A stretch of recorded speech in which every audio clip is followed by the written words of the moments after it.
Next question చూడండి, ఇది కూడా సరైన వ్యాఖ్యను గుర్తించండి అన్నారు. పోర్చుగీస్ నావికుడు వాస్కోడి గామా అబ్దుల్ మాజిద్ అనే వర్తకుని సహాయంతో భారత్లో కాలికట్కు చేరుకున్నాడు. ఇది కరెక్టేనండి. ఆనాటి పోర్చుగీస్ రాజు రెండవ జాన్ అని ఇచ్చారు. ఆనాటి కాలికట్ రాజు జమోరిన్ అని ఇచ్చారు. ఇది రాంగ్ వస్తుంది. బి. ఆనాటి కాలికట్ రాజు అయితే జమోరినే. So A and C correct అండి. B wrong, A and C correct. Okay, next question చూడండి.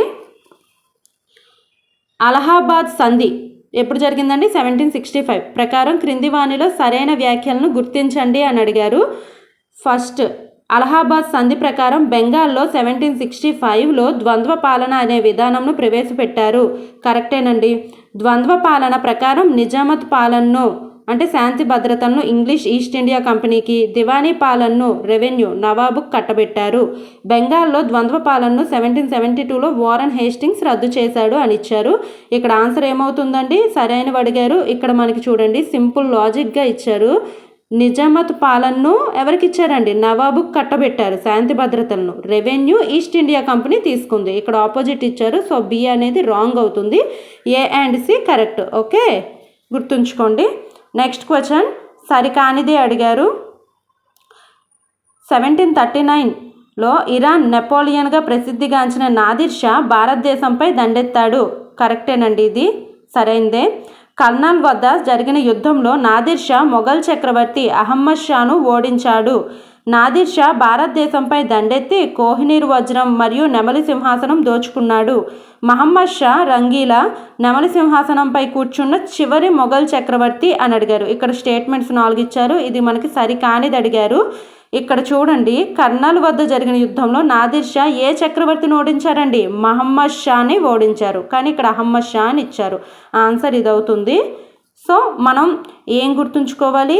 లాస్ట్గా ఉన్న అంటే నెమలి సింహాసనంపై లాస్ట్ కూర్చుంది మహమ్మద్ షా అనమాట. సో ఇక్కడ అహ్మద్ షా ఇచ్చారు కాబట్టి ఇది రాంగ్. ఓకే, నెక్స్ట్ క్వశ్చన్ చూద్దాం.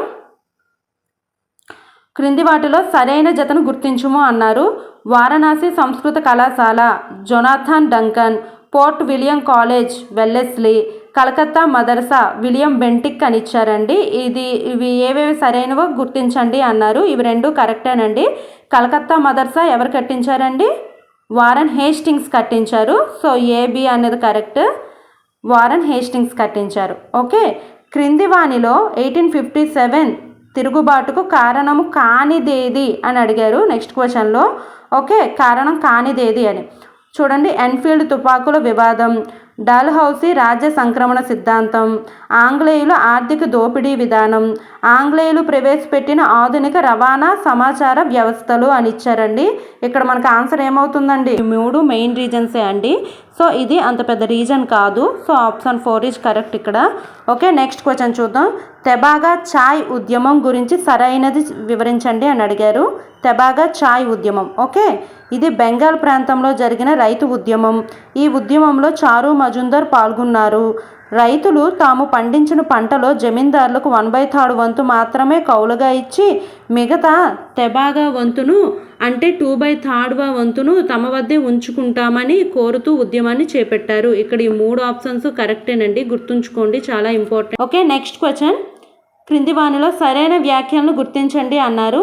రౌలట్ చట్టం అసలు పేరు the Anarchical and Revolutionary Crimes act.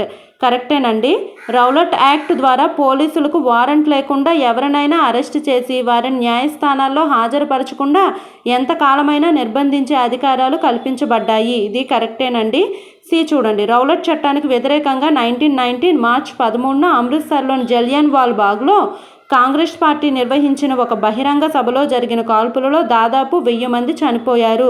ఇది కరెక్టేనండి. జలియన్ వాలా బాగ్లో 1000 మంది చనిపోయారు కరెక్టే. కానీ రీజన్ ఏంటి? రౌలట్ యాక్ట్కి వ్యతిరేకంగా జరగలేదు. అది దేనివల్ల జరిగింది? మనకి 2 వ్యక్తులను, ఆ 2 వ్యక్తులు ఎవరో తెలిస్తే మీరు కామెంట్లో పెట్టండి. ఆ 2 వ్యక్తులను అరెస్ట్ చేయడం వల్ల, దాచి ఉంచడం వల్ల ఈ జలియన్ వాలా బాగ్లో ఈ దుర్గంతం జరిగింది. ఓకే, ఇక్కడ answer A and B correct, C wrong అండి. Okay, next question. క్రింది వ్యాఖ్యల్లో సరైనది గుర్తించండి అని అడిగారు. రవీంద్రనాథ్ ఠాగూర్ తన నైట్హుడ్ను సహాయ నిరాకరణ ఉద్యమంలో భాగంగా త్యజించారు. బిరుదులను బహిష్కరించడము సహాయ నిరాకరణ ఉద్యమంలో ఒక ముఖ్య కార్యక్రమం అని ఇచ్చారు. ఇక్కడ చూడండి, సరైనది అడిగారు. ఇక్కడ బి సరైనదే, ఏ సరైనది కాదు. ఎందుకో తెలుసా అండి? రవీంద్రనాథ్ ఠాగూర్ సహాయ నిరాకరణ ఉద్యమంలో భాగంగా కాదు, జలియన్ వాలాబాగ్ హత్యాకాండకు నిరసించి అప్పుడు నైట్హుడ్ని తను త్యజించారనమాట. సో ఆన్సర్ ఇక్కడ ఓన్లీ బి మాత్రమే కరెక్ట్ అవుతుంది. ఓకే, క్వశ్చన్, ఈ క్రింది వాటిని జతపరచండి. Butler Commission, Whitley Commission, Muddiman Commission and Broomfield Committee అని ఇచ్చారు. ఓకే, బట్లర్ కమిషన్ దేనికి సంబంధించిందండి? కేంద్ర రాష్ట్ర సంబంధాలపైన వేశారు. విట్లీ కమిషన్ దేనిపైన వేశారండి? కార్మిక సమస్యలపైన వేశారు. ముద్దిమ్యాన్ కమిటీ దేనిపైన వేశారండి? ద్వంద్వ పాలన పైన. బ్రూమ్స్ఫీల్డ్ కమిటీ దేనిపైన? భూమి శిస్తు పెంపుదల పైన. సో ఇక్కడ ఆన్సర్ A3 అవుతుంది. ఓకే, బట్లర్ కమిషన్ కేంద్ర రాష్ట్ర సంబంధాలపైన వేశారు, గుర్తుంచుకోండి. ఓకే, నెక్స్ట్ క్వశ్చన్ చూద్దాం. ఐఎన్సీకు అధ్యక్షత వహించిన వారిలో సరికాని జత అని అడిగారండి. ఐఎన్సీకు ఓకే, తొలి పార్షి నవరోజీ, తొలి భారతీయ మహిళ సరోజినీ నాయుడు, తొలి ఆంధ్రుడు పట్టాభి సీతారామయ్య, తొలి విదేశీ మహిళ అనిబిసెంట్ అని ఇచ్చారండి. ఇక్కడ చూడగానే మీరు గుర్తుపట్టుంటారు. తొలి ఆంధ్రుడు ఎవరండి? ఆనందాచార్యులు, పట్టాభి సీతారామయ్య కాదు. సో ఇక్కడ ఆన్సర్ 3 అవుతుంది. ఓకే.